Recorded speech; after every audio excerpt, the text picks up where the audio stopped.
बाळ, फ्रीजमधून श्रीखंड काढ ना. आम्ही पूर्वी घरीच बनवायचो श्रीखंड. त्याची चवच वेगळी होती. आता काय सगळं रेडीमेड. आजी, हे श्रीखंड खाऊन बघ. आज तुझ्या आईनं घरीच बनवलं की काय? हे आहे गोकुळचं श्रीखंड. अगदी जिभेवर रेंगाळणार. जिभेवरच नाही तर मनावरही रेंगाळणार. गोकुळ श्रीखंड, मनावर रेंगाळणार. भाजपचे प्रदेशाध्यक्ष चंद्रशेखर बावनकुळे यांनी काँग्रेस पक्षावरही टीका केली आहे. त्यांनी सांगितलंय की काँग्रेस पक्ष आतापर्यंत अनेक चुका करतोय आणि त्यांचं नेतृत्व सध्या पूर्णपणे अस्वस्थ आहे. काँग्रेसच्या नेत्यांनी लोकसभेत खोटी माहिती दिली असं भाजप प्रदेशाध्यक्ष चंद्रशेखर बावनकुळे यांनी म्हटलंय. चंद्रशेखर बावनकुळे यांनी काँग्रेसच्या लोकप्रतिनिधींना आव्हान दिलंय की जर ते अस्वस्थ असतील तर भाजप त्यांच्यासाठी स्वागतासाठी तयार आहे. आम्ही ऑपरेशन लोटस करत नाही, आम्ही आपल्याला शरण आलेल्या लोकांचे स्वागत करतो असं ते म्हणाले.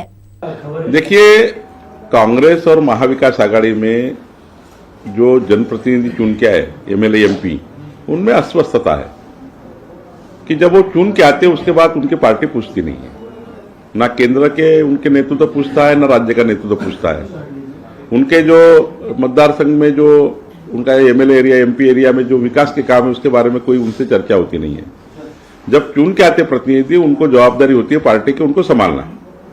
अब ऐसे में वो बहुत मेंबर ऑफ पार्लियामेंट एमएलए, उनमें एक पार्टी नेतृत्व के बारे में एक गुस्सा है और वो निश्चित हमसे मिलते हैं, बात करते हैं, बताते हैं कि हम किस बात से नाराज है. कोई उनसे चर्चा ही करता नहीं है क्योंकि महाविकास आघाड़ी का जो यहाँ तक उनका जो प्रवास हुआ है, वो उनका जो भी महाविकास आघाड़ी का पतन हुआ है उसमें संवाद नहीं है.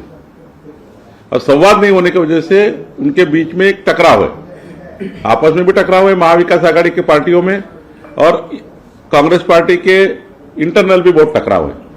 उसमें वो अस्वस्थ है. तो मुझे मिलते हैं, सबको मिलते हैं हमारे पार्टी में और बोलते हैं कि भाई हमारे पार्टी में कुछ अच्छा नहीं चल रहा है.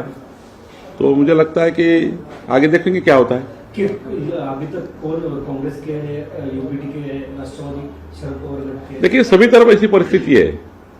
जब नेता लोग संभाल नहीं पाते अपने जनप्रतिनिधियों को तो हर पार्टी में ये हालत होती है. उनके पास परिस्थिति ऐसी है.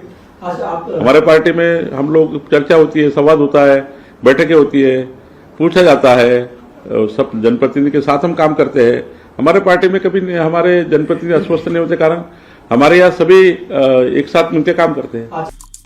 आमचे दिवसभरातले सर्व अपडेट्स, ताज्या घडामोडी आणि थेट लाईव्ह पाहण्यासाठी सबस्क्राईब करा, लाईक करा कोकणचं नंबर 1 महा चॅनल कोकण 7 लाईव्हचं YouTube चॅनल.